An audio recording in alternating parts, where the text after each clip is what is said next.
Thank you. Chairman Carr, you are not reinvigorating the public interest standard. You are weaponizing the public interest standard. That is what the Carr FCC is doing every single day. Behind me are your past tweets declaring your commitment to the First Amendment.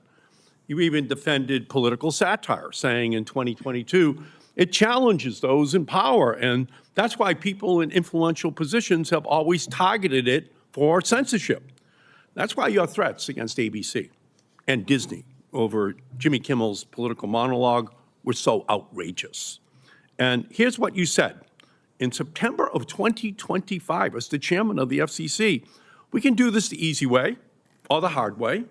These companies can find ways to change conduct or take action, frankly, on Kimmel, or there's going to be additional work for the FCC ahead.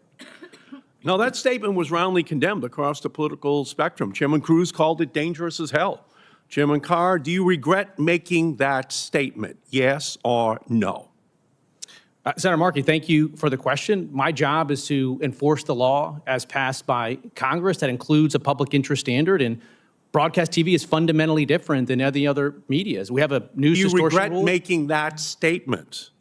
Senator, my job is to enforce the law. So you don't regret making that statement? Well, that's a refusal to take accountability for your language, for your use, your abuse of power.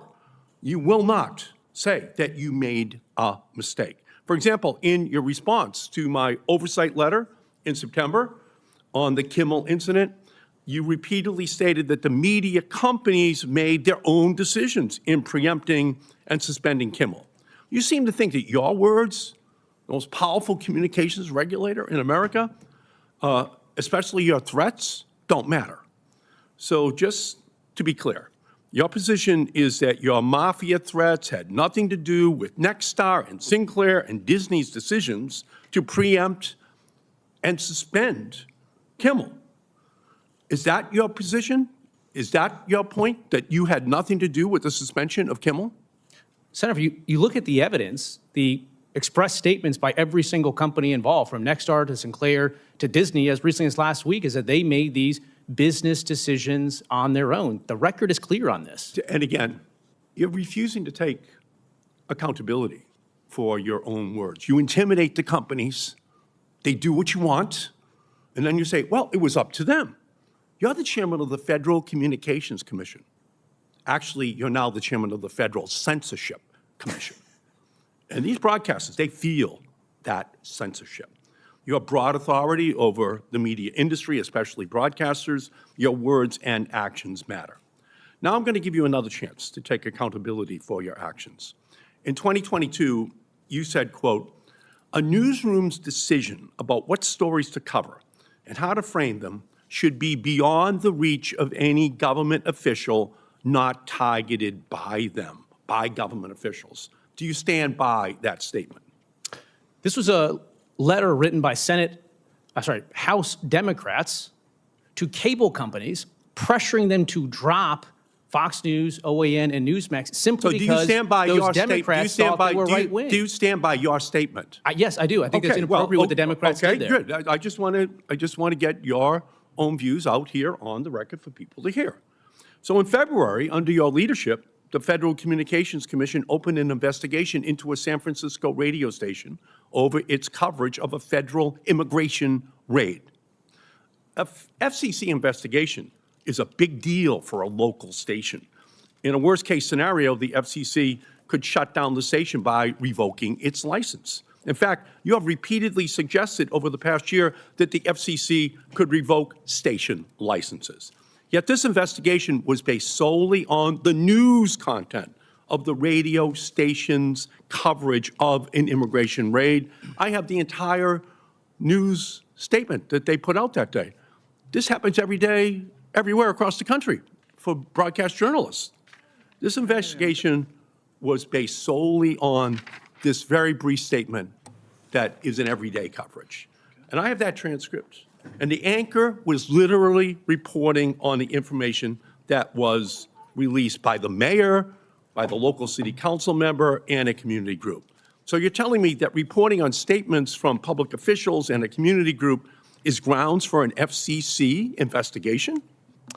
So the concern there in the report was that there may have been interference with lawful ICE operations. And so we were asking questions about what happened. This was a period of time, remember, when ICE agents were being attacked, their locations, undercover locations were being disclosed. There is nothing in here that discloses anything. There's no risk to anyone except And they can the provide risk, that to us. No, the risk that it's posed here is to you, to the broadcast journalist coverage. That's what really happened. The news journalists were just covering an important news story. And some conservatives were upset by the coverage.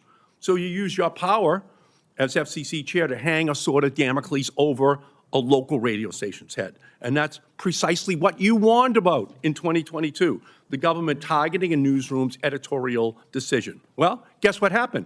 The station demoted the anchor who first read that news report over the air and pulled back on his political coverage. You got what you wanted.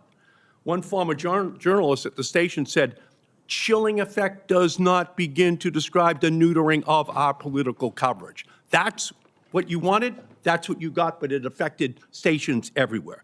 So just let me say again, the neutering of our political coverage, this is government censorship, plain and simple.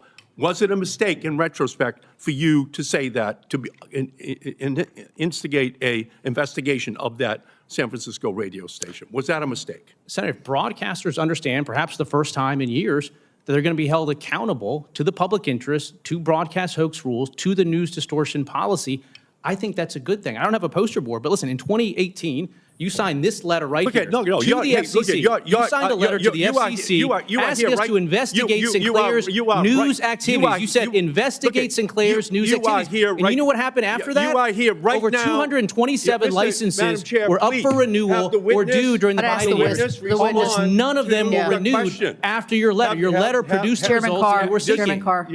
Madam Chair. Well, you're well over your time here. So, a lot of it is because well, no, it's not, because I looked at the clock and you were already 2 minutes over. All right, so I'll just finish, Madam Chair. He is turning the Federal Communications Commission into the Federal Censorship Commission.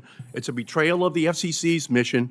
You should resign, Mr. Chairman. You are creating a chilling effect Do you on regret sending broadcast us a letter in journalism's 2018 ability- asking the Markey, FCC please. to investigate There's a lot of people on this Sinclair's committee. news Thank you, Madam. activities? Thank you. Do you Thank you. regret Chairman sending Carr, a letter asking us to please investigate suspend. Chairman Sinclair's Carr, news we'll move to the activities? next question. Senator Sullivan.